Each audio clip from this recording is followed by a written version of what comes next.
Alright, so my buddy used AI to generate this page for advertising our Minecraft servers, and this just looks hecka goofy because, like, this is kind of weird, not square or anything, and like this is like way squished on this side of the page.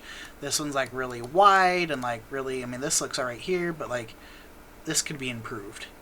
So what I did is I copied the code and from view page source, and I did this to it. Made it so that these guys are about the same size, just adding padding. Made it so that, since we're using Flexbox, to make it so that they're spaced evenly. Each flex, div tag is spaced evenly within the Flexbox, and made it so that, this is after, comes after that one. I mean, that didn't change that, but I mean, it looks way more consistent on the page than what this was. Because like here, I have to scroll. Here, it's like I made it better.